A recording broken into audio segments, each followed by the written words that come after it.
everybody. Magluto po tayo ng lunch. Fried rice with chorizo de Bilbao. Chinese sausage po. Tapos magluluto tayo ng torta. Yan po. Lagyan na natin yung kanin.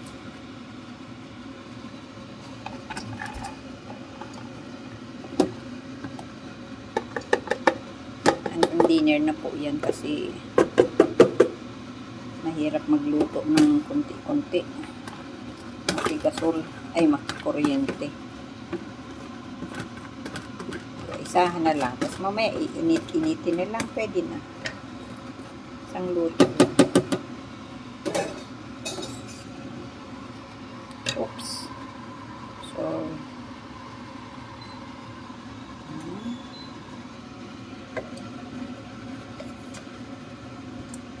gandahan na lang yung apoy kasi susunog yung kanin.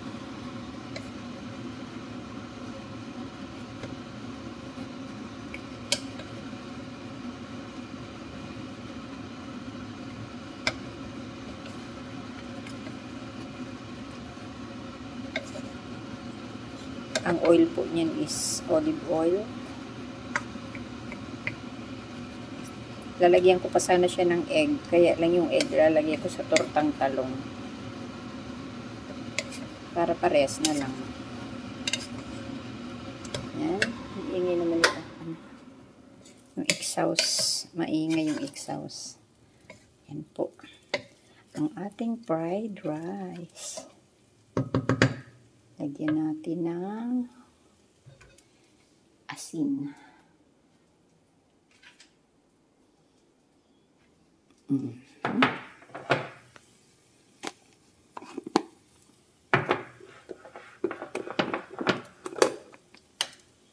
Kakapagluto pa akong ganito kasi nasa labas sila. Wala sila eh. Dito lang ako sa bahay. Hindi ako sinama eh. Hindi nila ako sinama paglabas. Kaya dito ako magluto. Ayan. Kalat pa ng kusina. Kasi magtuturtang talong pa ako. Ayan.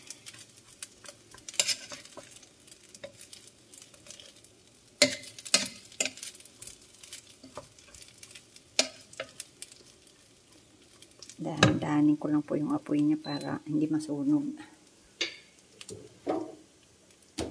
Oopsie.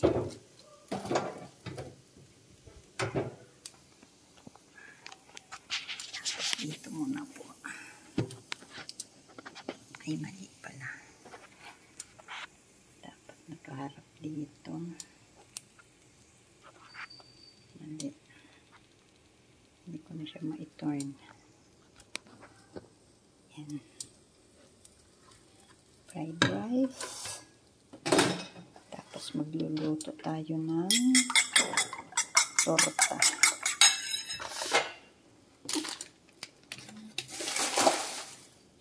Torta talong. Lagyan natin ito dito. Pinapasingaw ko kasi yung rice cooker kasi siya nagmumold. Yan.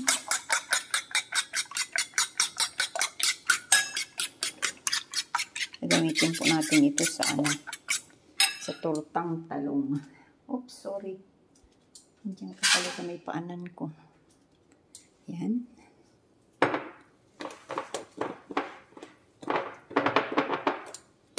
Yan natin ito ng asin. Itong egg. Oops, ang dami.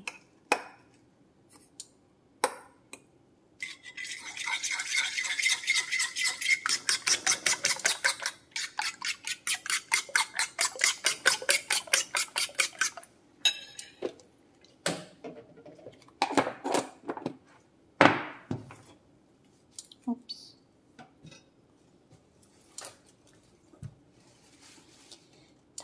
po yung mga lalaking talong. Ayan. Gawin natin ng torta.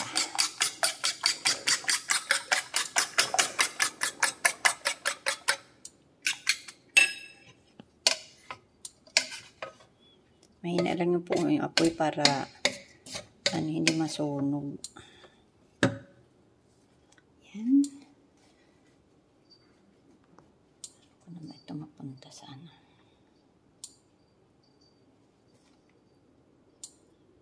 Ay, mali. Ganun pala. Yan. Okay.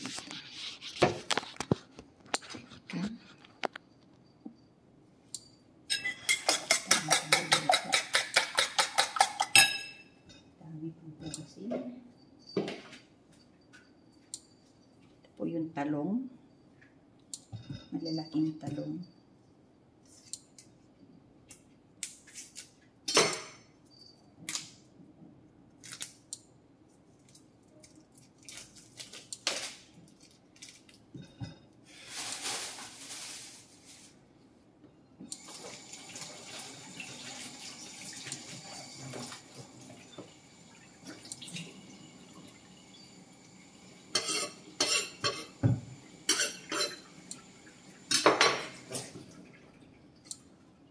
Gawin po natin dito, hihiwain natin ganito.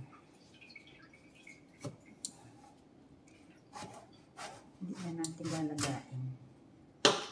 Para ma-check lang natin kung mayroong uod.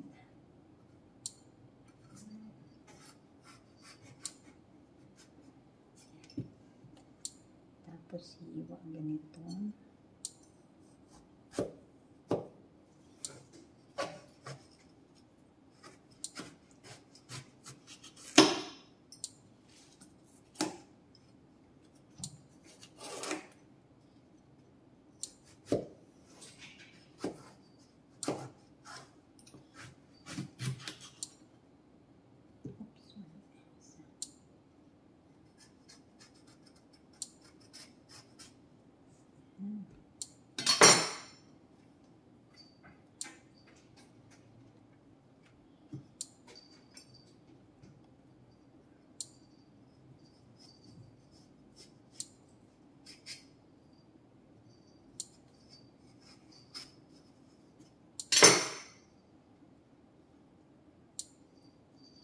Ganyan po siya. Iwain lang po pag ganito. Hindi hiwa-hiwalay. Para hindi nalalagain. Kasi pag lalagain patas, hindi naman din tatanggalin yung balat.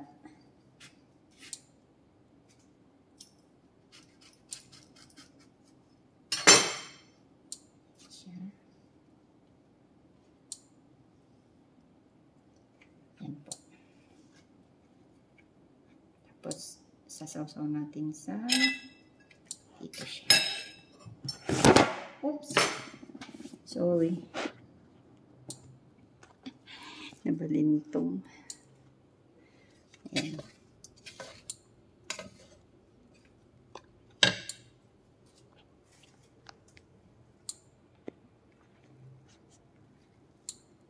Paano ko ba ito lalagay?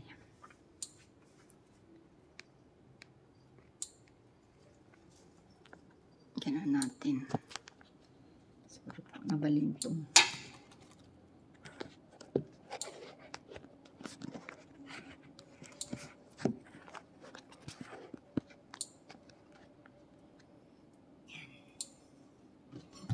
Iwain ko muna po itong talong.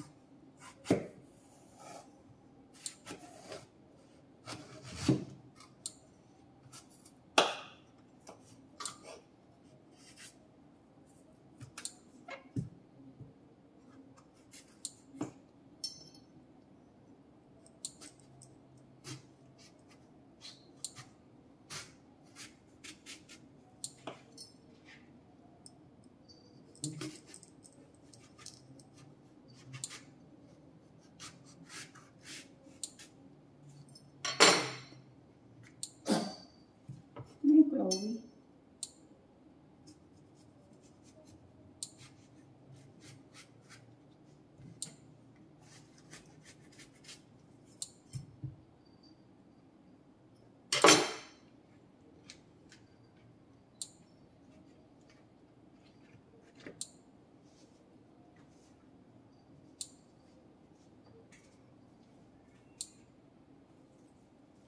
Lagyan natin ng langis. Itong isang lutuan. Yan, nabusin natin ito.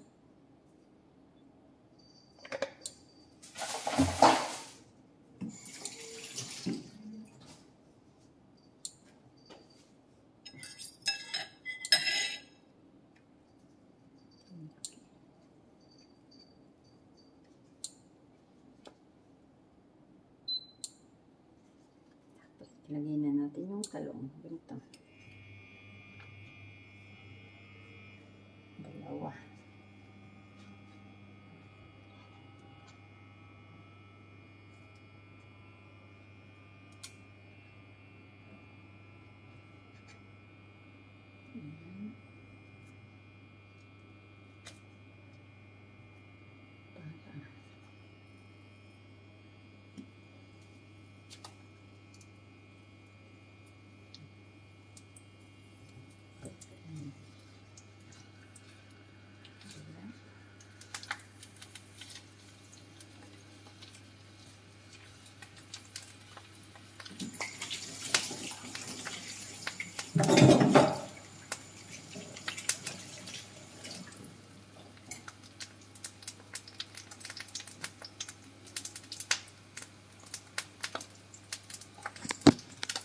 Ayan. Bituhin muna natin ng konti yung talong bago natin ilagay yung ano. Kasi dati nagtuturta ako ng talong. Yung ano siya. Nilalaga ko pa yung talong. Tapos tatanggalin yung balat. Hindi na po ganun. Ganito na yung style ng gawa ng luto. Lang ako pa rin din ako. Tapos pag medyo luto na yung kabila naman. Ito muna po natin yun.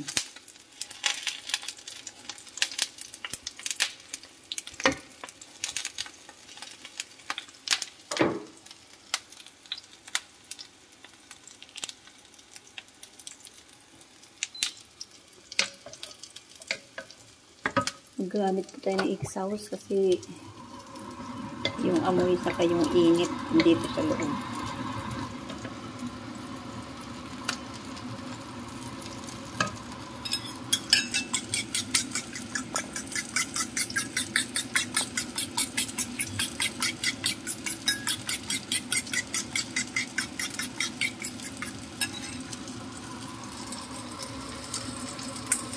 Pwede din po ito, lulutuin na yung ano,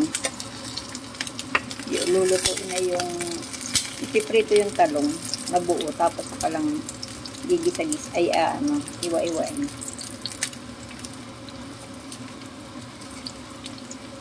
Dapat luto na yung talong bago ilagay yung ano, yung itlog.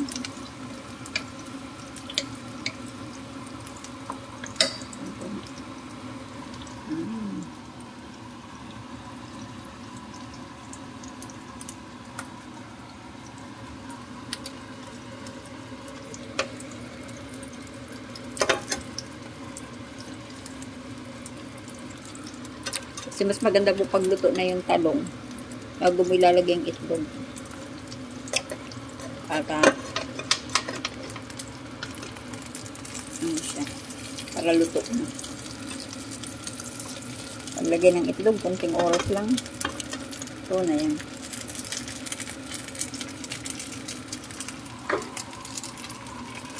Dapat hindi marami yung ano, yung langis. Kasi yung talong, ina-absorb niya lahat yung mga langis.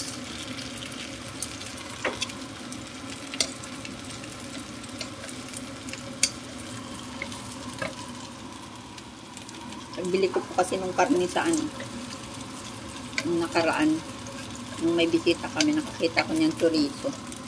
Pero iba yung chorizo ng sa Pilipinas kasi malasa. Saka hindi matigas. Ito matigas kasi.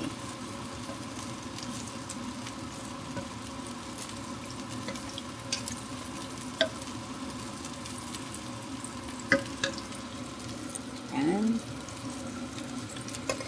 Lapit na sa maluto. Ito yung iba. Ang pangit nitong ano ko. Hirap gamitin.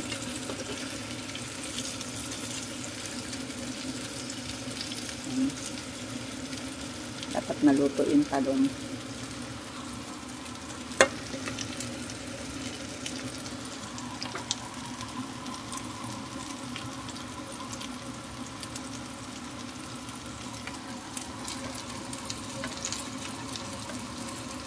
Pag nasa bukid, meron ka lang fried rice na ganito na may chorizo de bilbao, tapos may kape, okay na. Hindi na kailangan yung marami pang ano, kailangan pang ulam, kailangan pa yung ito lang, yung chorizo de bilbao lang, tapos yung ano, gawin mo lang fried rice, ayan na siya. Pagkain na yun sa bukid.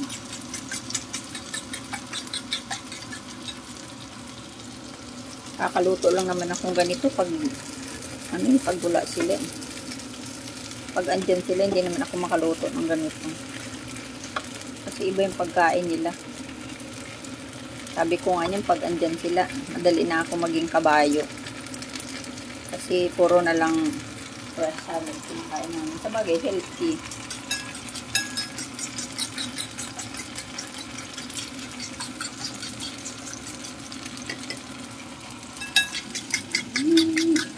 Itlog.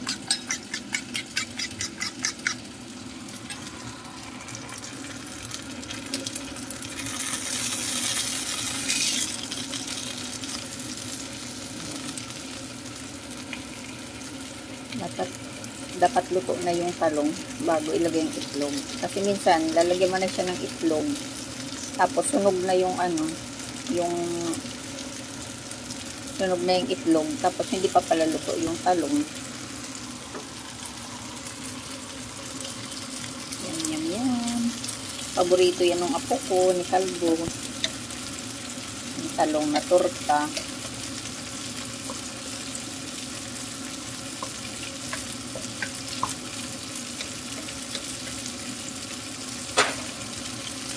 Kahit kami medyo tiis sa buhay, thankful pa rin ako kasi yung mga apo ko nakakapag-aral naman, kakakain sila ng mga pagkain na gusto naman nila, kasi nasanay naman yung mga anak ko na kahit ano lang meron dyan, okay na yun sa kanila. Kasi sabi ko sa kanila, yung ibang ano nga, yung ibang mga bata dyan, ibang pamilya, grabe yung dinaranas pa sa amin, hindi na halos makakain ng 3 times a day. Tapos makikita mo yung mga bata patunganga sa mga kumakain. Yung talaga ang pinagbabawal ko sa mga anak ko. Sabi ko kahit kulang tayo sa pagkain, ayaw ko yung didipa-dipa yan mga kamay nyo para ano, manghingi. Ayaw ko talaga. Maghanap na lang ng kakainin dyan, kahit kamote, kahit ano dyan. Pwedeng pag ano pa ng halian, pwede ng ano, huwag lang magutom. Kaya alam ko yung nararamdaman ko yung mga nagugutuman.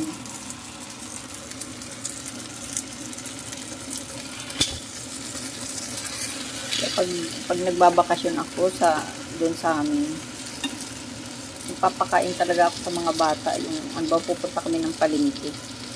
Kahit lang naman doon sa mga ano, yung karinderya. At least nakakakain yung mga bata. Kaya yung mga bata sa palengke, pag nakikita ako, kilala na nila ako kasi nagpapakain nga ako sa kanila.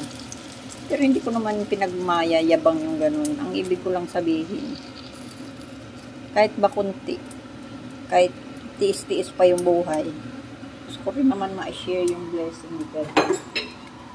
Kasi alam kong hindi naman kami masyadong pinagkaitan ng ano, kasi ayun, nakakakain pa nga yung mga bata.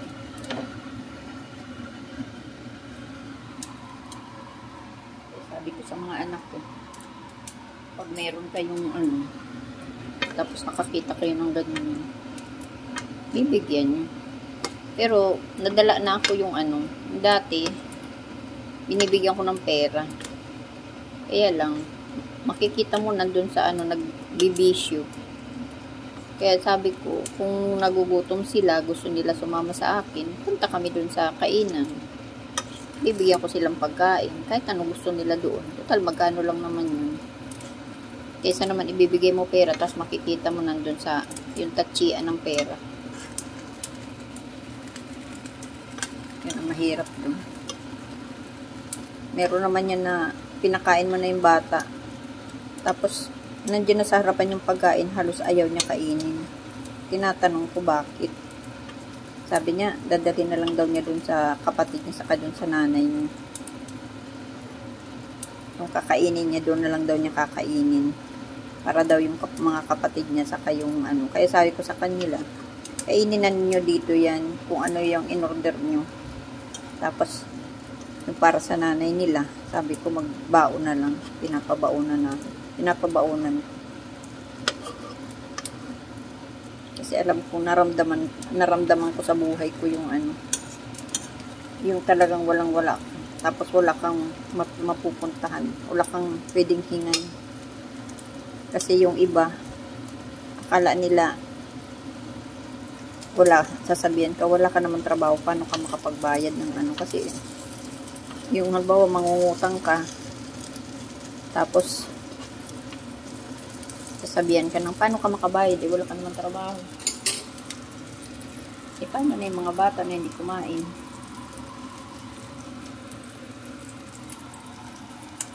Kaya alam ko ang pakiramdam ng wala.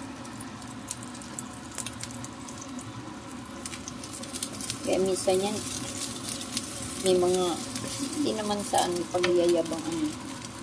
Minsan may lalapit niya sa akin, sabi niya, te, diba noon, binigyan mo ako ng ganito, sabi niya. Ngayon, malaki na siya, tapos karoon na siya ng trabaho, kahit ba service lady lang yung pinasok niya. Ano, malaking tulong na yun sa kanila. Ngayon, ay ko sa kanya, wag mo ibalik sa akin yung kung anong nagawa ko sa iyo. Ibalik mo sa iba. Para yung matutulungan mo, mararamdaman din nila yung pagdating ng araw, makatulong din sila sa iba.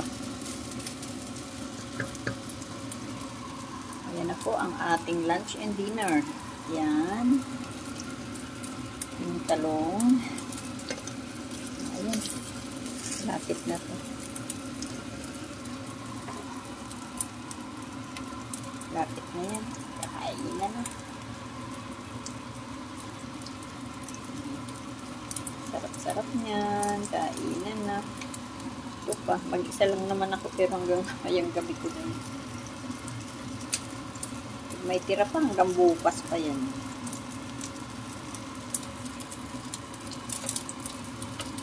Ito ngayon gusto ko na nandun ako sa Pilipinas. Yung mga bata, pag may pagkain ba gusto ko luto ng luto. Parang yung tatay.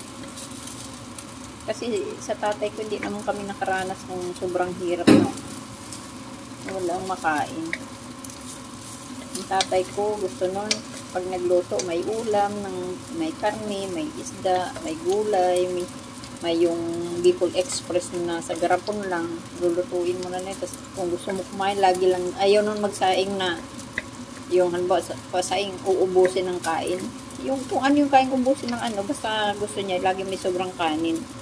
Kasi para pagdating ng mga bata daw, pag naglaro, tapos nagutom, pwedeng magbungkal dun sa ano, pumuhan. May kanin sa kaldero, tapos may lagi ng Bicol Express dun sa garapon.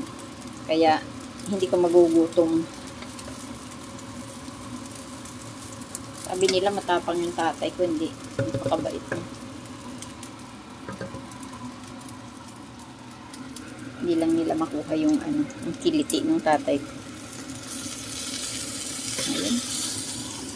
Hindi siya masunog. Natin ako. Okay guys, thank you for watching.